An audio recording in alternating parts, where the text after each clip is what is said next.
Assalamualaikum warahmatullahi wabarakatuh. Salam jumpa di channel Belantara Ilmu. Saya Rimba Hamid akan memberikan tutorial singkat berkaitan dengan bagaimana cara penggunaan Google Classroom untuk para dosen dan guru serta pegiat pendidikan lainnya dalam rangka melakukan kegiatan-kegiatan pembelajaran daring atau online.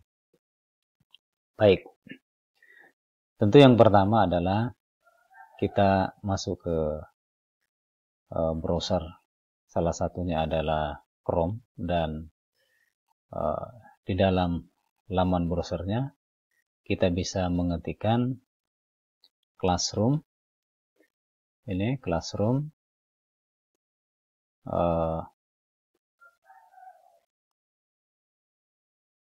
.google.com. Ini cara yang pertama. Kemudian kita enter. Cara yang kedua, kita masuk di dalam aplikasi Google atau Google Apps yang 9 titik ini. Setelah kita klik, maka akan muncul ini. Dan kita scroll ke bawah, dan kita dapat ada Classroom. Ya. Jadi boleh dengan cara yang pertama ini, boleh juga dengan cara ini. Tinggal kita memilih mana yang kita anggap mudah. Ya. Dalam kesempatan ini saya menggunakan ini, lalu saya klik dan sama saja klik Classroom dan kita menunggu bagaimana tampilan awal dari Google Classroom. Ya. Jadi kita klik yang tadi ini juga dengan laman ini sama saja. Nah, di sini tampilan awal dari perwajahan Classroom ini sangat sederhana.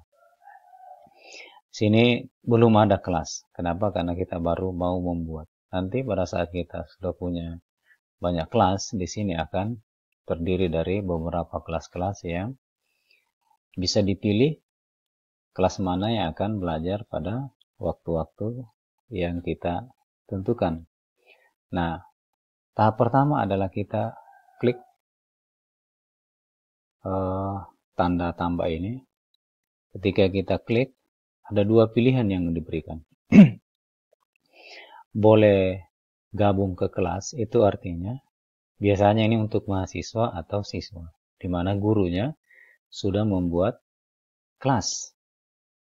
Dan pada kesempatan ini, saya akan menjelaskan dulu bagaimana membuat kelas karena kita guru atau dosen.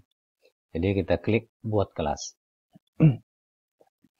Ketika kita mengklik buat kelas, di sini diminta ada persetujuan. Tinggal klik saja, saya setuju. Bapak bisa baca, Bapak tidak perlu baca juga bisa, lanjut. Kemudian saya lanjutkan. Nah, ketika kita sudah membuat kelas, maka kita memberikan nama kelasnya. Misalkan,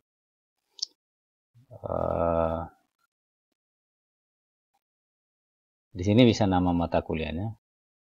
Nama kelasnya adalah misalkan konsep dasar, misalkan IPA. Ya. Kemudian mata pelajaran IPA misalkan.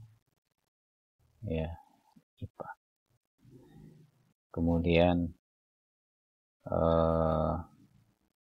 ruangannya misalkan A31. Ini contoh saja. Setelah itu kita buat. Tidak perlu dilengkapi karena ini kita bisa edit ulang nanti. Kemudian kita buat atau create. Kita menunggu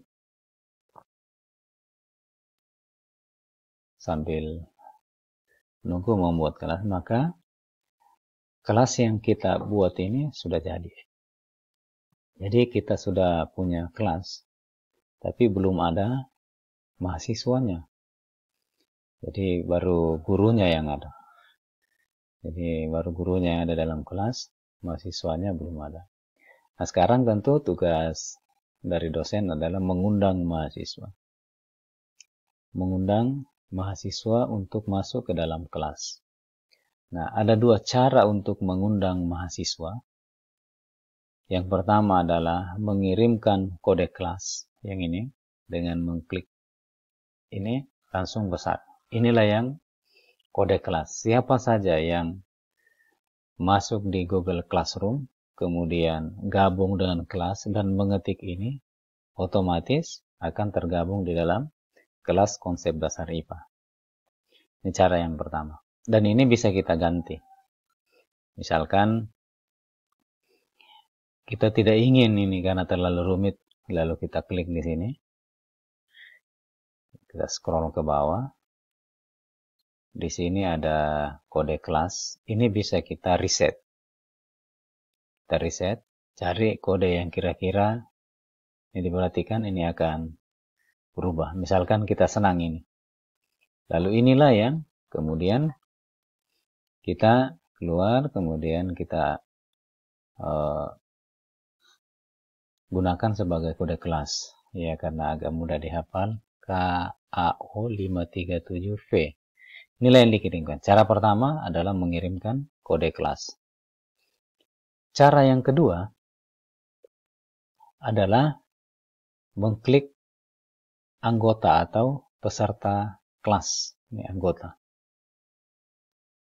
Jadi nanti di sini kemudian kita klik tambah, ya.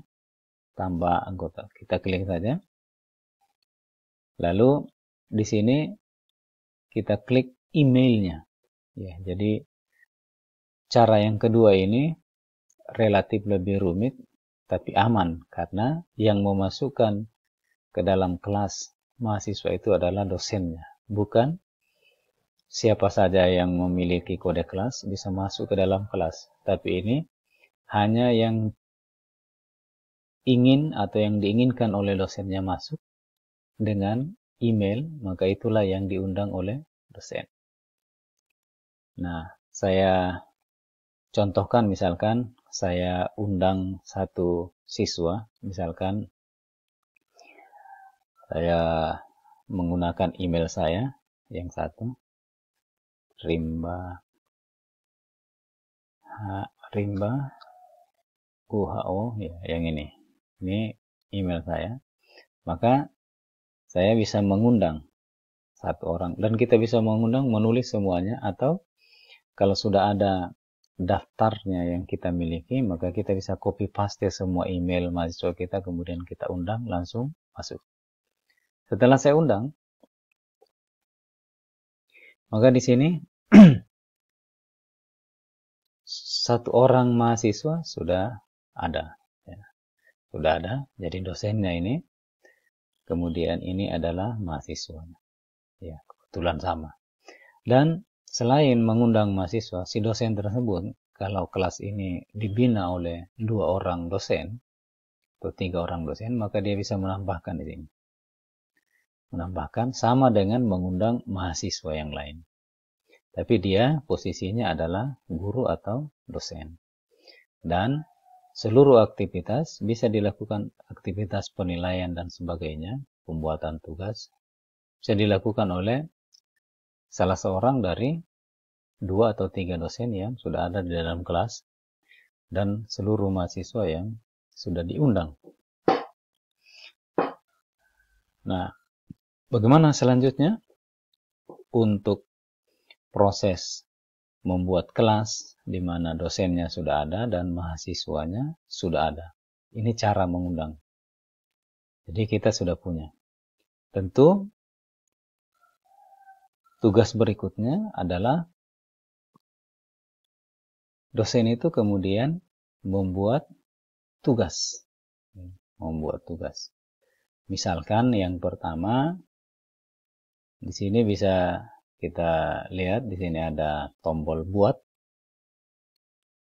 Jadi ketika kita klik ini, maka akan muncul tugas kuis, pertanyaan atau materi.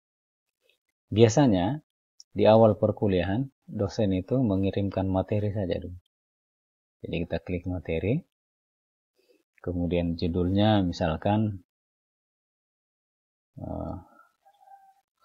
analisis materi. Materi ajar IPA. Lalu di sini karena ini bukan sesuatu yang berkaitan dengan penilaian, maka di bagian kanan ini kita tidak menjumpai proses penilaian. Di sini hanya memberikan semacam materi ajar. Lalu kita klik misalkan ini tambahkan. Lalu apakah file itu ada di dalam komputer kita? Kita ambil dari Google Drive atau hanya mengirimkan link atau sudah diupload di YouTube. Nanti kita akan belajar satu-satu ini. Bagaimana membuat sumber-sumber bahan ajar yang dari 4 sumber ini, dari Google Drive, dari link, dari file yang komputer kita, dan kemudian dari YouTube. Ya. Jadi biasanya kalau kita belum punya yang ada di Google Drive atau belum punya linknya dan YouTube, biasanya kita punya di komputer, lalu kita klik ini. Ini untuk dilampirkan. Dan setelah itu kita pilih file dari perangkat. Nah, kemudian kita masuk di dalam komputer kita dan mencari di mana file tersebut kita letakkan. Ya. Jadi tinggal pilih, kemudian open, dan dia akan masuk. Misalkan saya contohkan, misalkan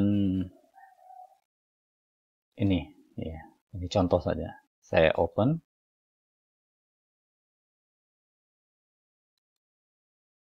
Oh, ini terlah. Open, maka dia masuk langsung upload. Ya. Setelah diupload, dia akan masuk dan mahasiswa ini belum diketahui mahasiswa, belum diposting. Jadi kemudian setelah itu si dosen mempostingnya. Ini bisa posting hanya dijadwalkan, bisa di draft atau bisa kita hapus.